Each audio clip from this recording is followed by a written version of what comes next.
upholding the societal standard by living your life in this way, even where it appears illogical, or maybe even in that individual situation might be illogical. When you generalize it to the broader context, it's dead necessary.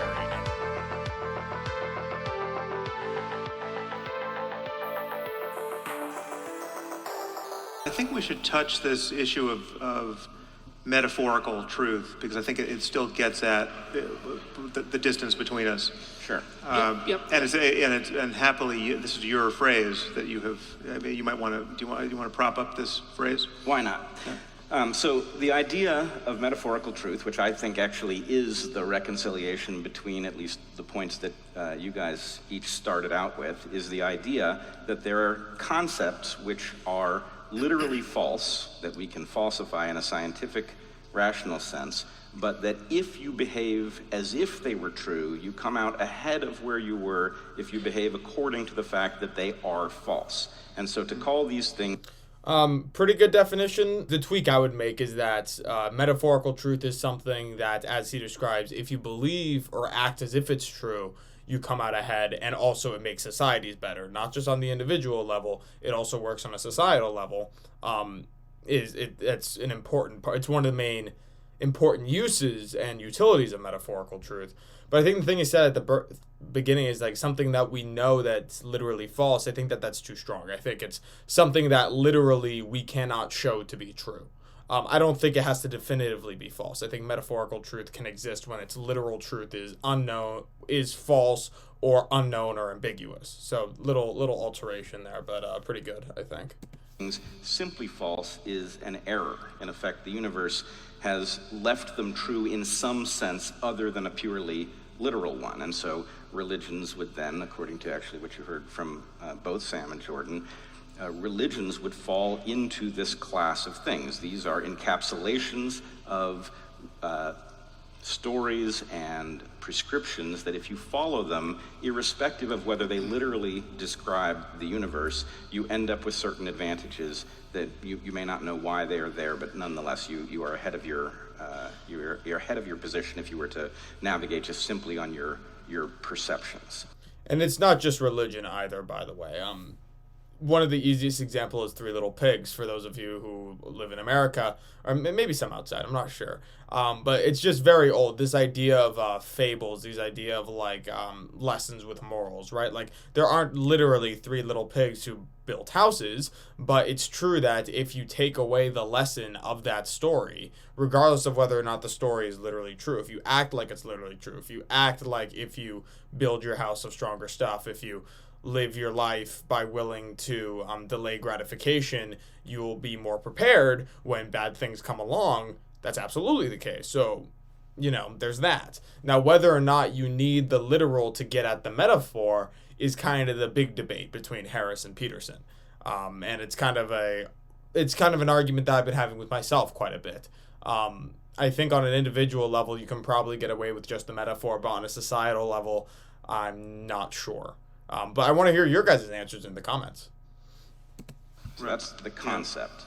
Yeah, so I think there's a good analogy that you and I stumbled onto after we did a podcast together. You had an analogy about a porcupine that could shoot its quills, which many people balked at, but a listener gave us a better one, which was the idea that anyone who's worked with guns at all must have heard this admonishment to treat every gun as if it is loaded, right? And you actually, last night when I alleged that you believed in God, you corrected me. You said, no, you live as if God exists, right? And so this seems like which, by the way, is a definition of believe. I think Peterson would agree that acting as if something is true is a better definition of belief than consciously thinking that it's true.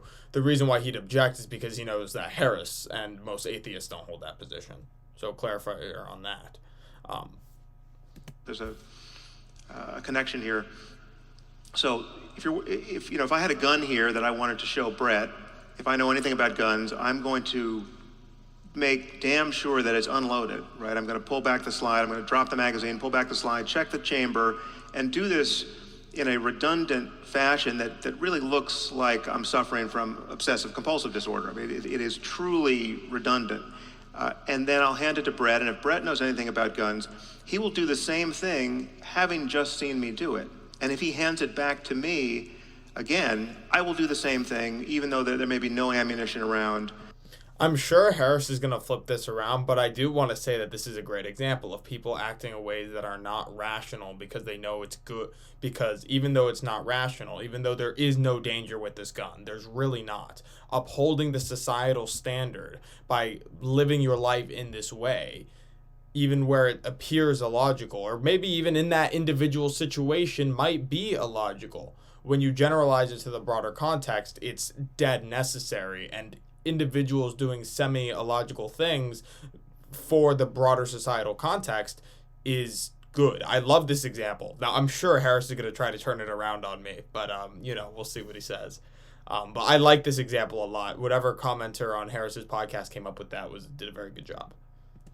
Right, so it really is crazy at the level of our explicit knowledge of the situation, and yet absolutely necessary to do. And it's not merely... But it's not necessary, not in terms of those two people and their rational understanding. It's only necessary in terms of the broader societal context of following rules, dare I say dogmas.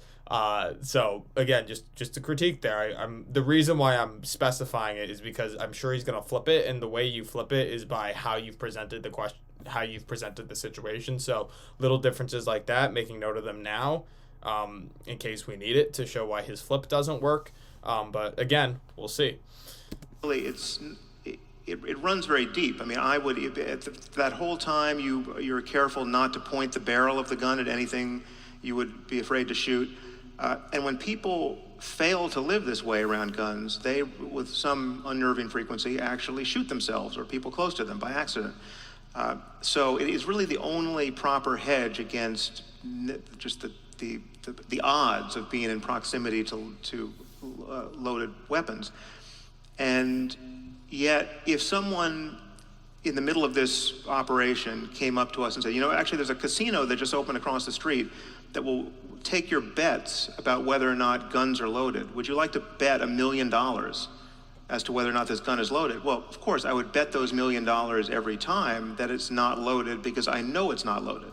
So there's a literal truth and a metaphorical truth, otherwise known as a very useful fiction. Right. Now, again, not all metaphorical truth is necessarily literally false. That's not always necessarily the case. All metaphorical truths are not definitively scientifically true, because otherwise you just don't need the label of metaphorical truth. But metaphorical truths can also be things that are uncertain or ambiguous. I'm going to put that up there.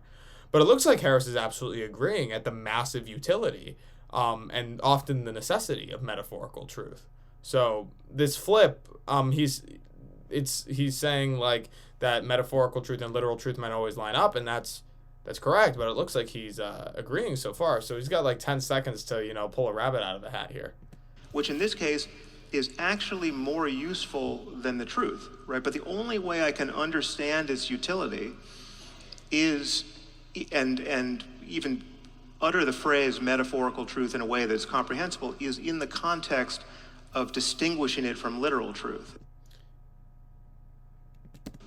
So yes, you do have to distinguish it from literal truth, but that doesn't mean so this is, hey, look, when I corrected Brett at the very beginning, or not corrected because I don't have the standing to correct Brett on anything, but the reason why I tweaked his definition for a definition I liked more was because of this distinction Harris is trying to make. Harris is saying that metaphorical truth is good and useful, but in its contradiction or its distinction from literal truth, you expose it as being not literally true by definition, right?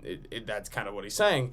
And first of all, this really doesn't hurt Peterson's argument. Like, first of all, like at all. It doesn't hurt, it hurts people who are traditionally religious, yes, but like as far as Peterson's argument is concerned, it's not really attacking it. And he wasn't really trying to. I think he was just trying to provide a definition of metaphorical truth. But the second thing is that, again, it doesn't have to be necessarily literally false for sure. It can just be something we don't know if this is literally true or not for sure, but we damn well know it's metaphorically true, and therefore we should probably stick with it before we throw the whole thing away. I think this argument applies pretty well to religion. But I want to know what you all think. Let me know in the comments. Please don't forget to like and subscribe. It really helps out the channel. See you all next time.